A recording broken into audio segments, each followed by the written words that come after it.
Le verglas à l'origine d'un accident mortel tôt ce matin à Angers, chemin bas d'Épinard du côté de l'île Saint-Aubin. Une employée du CHU s'est tuée en voiture, une sortie de route aboutissant dans un canal gelé. Ce matin également, les pompiers du département ont dû venir en aide à de nombreux automobilistes surpris par les conditions météorologiques. Nous avons été sollicités dès 6h30 ce matin et jusque vers 10h30 pour une trentaine d'accidents de la circulation. Nous avons utilisé l'ensemble des moyens sanitaires du département pour faire face aux différentes situations rencontrées pour la plupart simultanément. Nous avons eu jusqu'à une quinzaine d'accidents à traiter en simultané. D'accord, mais ne bougez pas, madame, je vous envoie du monde, je vous mets en relation avec le SAMU, ne quittez pas. Au total, un décès, un blessé grave et 31 blessés légers sont à déplorer dans le département. Attention, demain matin, des brouillards givrants sont de nouveau annoncés, en particulier dans l'est du Maine-et-Loire. Le CIVAL, le salon professionnel de l'agro-industrie, a ouvert ses portes aujourd'hui au parc des expositions d'Angers.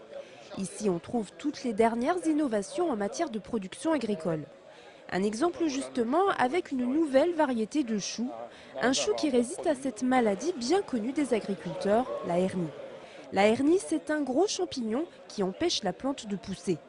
Un vrai fléau puisqu'en cas de contamination, toutes les récoltes sont perdues. La société Syngenta a donc mis au point une résistance à cette maladie. On a découvert une résistance dans un navet au départ, qu'on en a croisé avec un chou chinois. Puis de ce chou chinois, en fait, on a introduit la résistance dans chou-fleur, chou cabu, chou de Milan, etc. Joël est producteur de choux.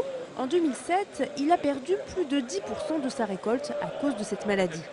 Cette nouvelle variété de choux est donc une aubaine pour lui. Ça nous intéresse de continuer comme ça avec des nouvelles variétés. Les variétés qui sont assez résistantes à la hernie pour le moment. La société commercialise sa nouvelle variété de choux depuis 2 ans et ses chercheurs planchent déjà sur d'autres innovations en matière de résistance aux maladies. L'information sportive du jour concerne Jean-Louis Garcia. L'entraîneur des footballeurs d'Angesco a en effet annoncé ce mercredi qu'il avait prolongé son contrat d'1 année supplémentaire. Jean-Louis Garcia est donc désormais lié au club du président Bernard jusqu'en juin 2012.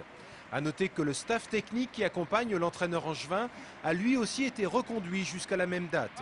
Retrouvez l'interview que nous a accordé Jean-Louis Garcia dans le magazine SCO News qui sera diffusé juste après ce journal.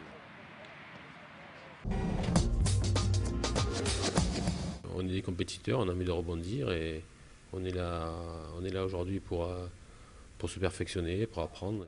Tout comme l'ancien entraîneur du FC Nantes, une vingtaine d'entraîneurs de football au chômage suivent une formation de remise à niveau à Angers et Trélazé.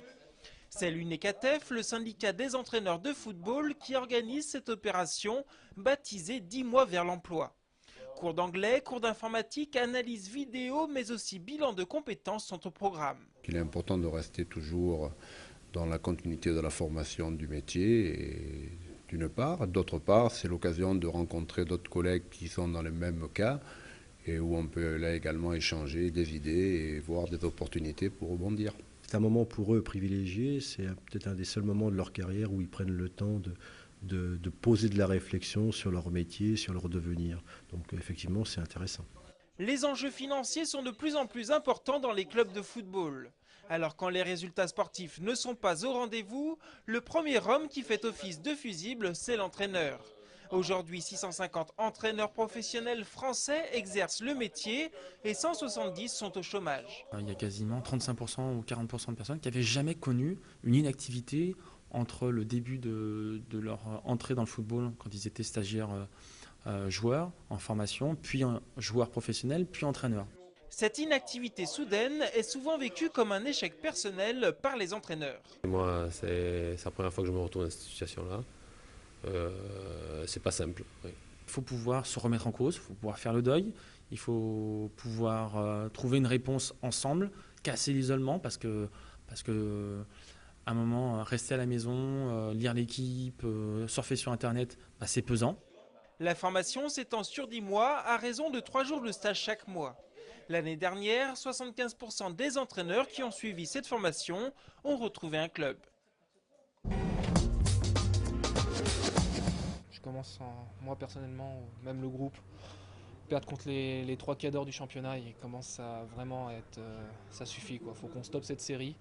Définitivement, les Ducs n'y arrivent pas. Que ce soit Briançon hier soir, Rouen ou Grenoble, les Angevins n'ont encore pas réussi à s'offrir une victoire face à un gros du championnat, ce qui prouve qu'ils sont bien à leur 4e place, mais qu'au mieux, ils risquent d'y rester. Face à Briançon, le leader de la Ligue Magnus, les Ducs sont pourtant revenus à 3-4 dans le dernier tiers-temps, mais l'espoir a été de très courte durée. Briançon a prouvé qu'ils étaient d'un tout autre calibre en répondant du tac au tac. Défaite des Ducs 3-5 et bien sûr beaucoup de regrets, même si désormais tous les espoirs se tournent vers la Coupe de France et la demi-finale mardi prochain face à Dijon. Pour le coup, une plus petite équipe. Décidément, le roi René Ier d'Anjou et son célèbre château sont de véritables vedettes en ce moment.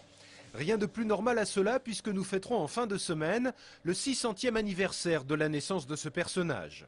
Pour coller à cette actualité, La Poste, qui vient de sortir un timbre à l'effigie du roi René, a également demandé à un pâtissier angevin de confectionner des galettes le représentant devant son château. Notre artisan, conscient de la notoriété du personnage, a donc mis tout son savoir-faire dans l'affaire. Le principal atout, c'est la sélection des matières premières, vraiment avoir les meilleures matières premières. Et puis nous, on est quand même à vocation principalement chocolaterie, donc on a créé une galette chocolat et praliné. On en a notamment une autre aux pommes et bien évidemment la galette frangipane classique. Que vous soyez simplement gourmand ou passionné d'histoire locale, cette galette est donc une façon originale de fêter pour vous l'anniversaire du roi René.